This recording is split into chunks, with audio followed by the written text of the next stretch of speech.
Right, so hello, welcome back to the channel. France are a complete embarrassment. And I know what you're thinking. What do you mean? How are France the embarrassment when they just beat Gibraltar 14-0, the biggest ever win in Euro qualification? And it's because they beat Gibraltar 14-0. 14-0! It's so hard for me to sit here and say, well, Gibraltar are an embarrassment because they're a part-time team. I mean, it's so hard to be like, well, they suck. Yeah, they obviously do. They're not a great team. And they're playing against what I believe is probably the best international team in the world. I know they lost the World Cup final to Argentina, but I still think they've got the most talented players in the entire International Football Association. But very quickly, before we get more into it, if you could subscribe and share the video around, it helps the channel a lot. We're trying to hit 300 subs as soon as possible, so any help towards that would be greatly appreciated. But let's get back into it. To put this into perspective, the biggest win prior to France's game against Gibraltar, the 14-0, it was 13-0 to Germany against San Marino, and that was in 2006 to qualify for the 08 Euros. I actually kind of get it because it was around about the first time that they had played since the frustrating World Cup, where they were hosting, lost in extra time to Italy. They felt they could have won it, and yeah, taking their frustrations out on San Marino, that's not a great look either. But I almost get where they were coming from in that game. But then you've got this France team, and their previous biggest win, I mean, they have won by double digits before. They've beaten Azerbaijan 10-0 back in 1995, and look, that's cool. You've just won by double digits, maybe first time in the history. It's great because it's like, wow, we can do that. But at the exact same time, this was sad. The reason I believe it's sad is because France have topped the group already. They've done it already. They've got the easiest game that they could possibly play at home against Gibraltar, who haven't even scored a goal in the qualification campaign, and they played a full-strength team against them. That's what the worrying part was. You've then got the fact that you're 3-0 up after about 16 minutes. Then on the 18th minute, a boy called Ethan Santos gets sent off for Gibraltar. And then you're against 10 men for, 70 odd minutes plus added time. We'll call it 75 minutes. You're going to be playing against a 10-man Gibraltar who are already a poor side anyway. Why are you trying so hard? You're 3-0 up already. They're not going to win. And look, I do understand wanting to have a ruthlessness in this team. I mean, it's almost what cost them in the World Cup final. The fact that they were so fragile so early on. They made some subs and then they got that ruthlessness back against Argentina. And then it was a penalty shootout.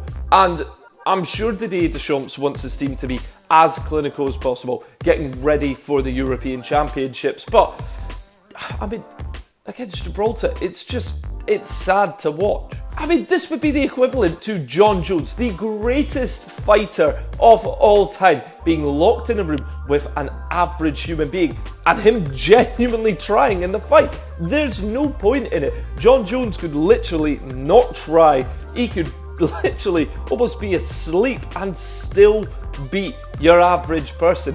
This Gibraltar team, it's filled with part-time footballers. It's not their life to be a footballer. They're doing it on the side. Of course, it's probably their biggest interest, but I mean, it's not what they're really paid to do. I'll give you an example. Dale, he went to my university. He was the ones goalkeeper for the Leeds Trinity for the 3 years that I was there. Now, Dale is a good goalkeeper, and I know what you're going to say. I conceded 14. Yeah, he conceded 14. He should have done better, but at the same time, I went to uni with the guy, and he is a decent goalkeeper. I mean, is he good enough to then be a professional? No, it's why he plays semi-professional, but the levels that he is at compared to your average sort of Sunday league player, it's astronomical, and he is a decent goalkeeper, but he's nowhere near the standard of this French side. And let's look at Kylian Mbappe. He scored 3 goals, got 3 assists, and the third goal that he scored, which was about the 12th goal of the game, I genuinely cannot remember. He scored it from 40 yards. Brilliant goal, catches Dale off his line, fantastic.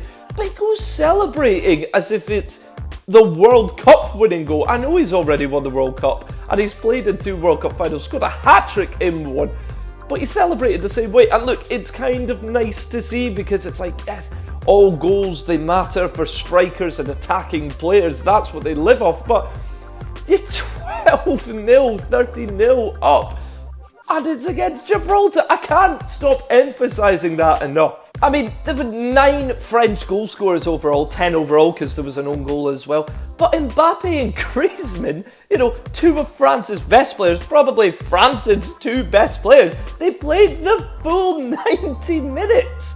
What? Now, let's just be honest as well. This game, it's a gimme. No one in their right mind would have said Gibraltar would have won this game. No one. I mean, you would have been mental to assume so. It would have been the biggest miracle in football if they even got a goal against this side. Let's make that abundantly clear.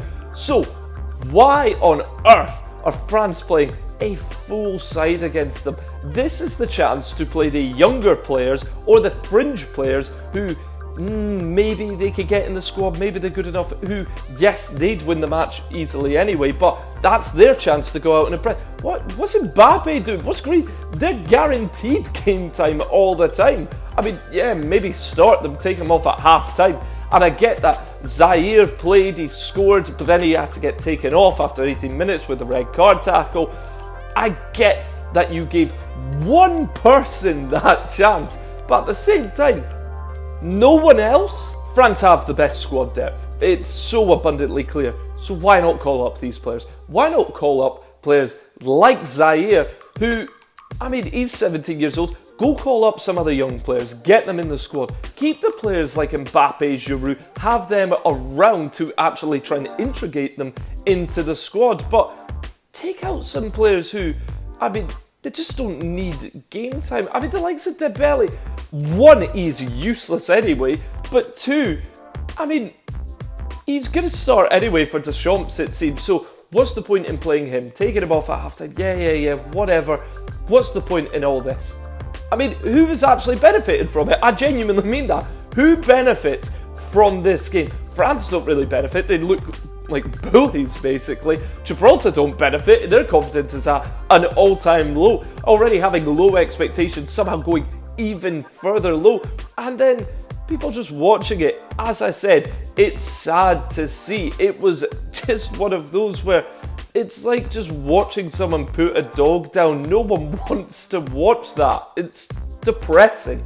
God, Gibraltar's last game as well doesn't get any easier. Yay, they're at home, but they've got to play Holland and, oh God, just pray for Gibraltar. But yeah, that's the video. Thank you so much for watching. France, do you guys agree? Do you think they're a disgrace? Do you think they should have been ruthless in their pursuit? Let me know what you guys thought in the comments below. Also, if you've gotten this far as well, if you can like, share, subscribe, it really helps the channel grow. And yeah, thank you so much for watching.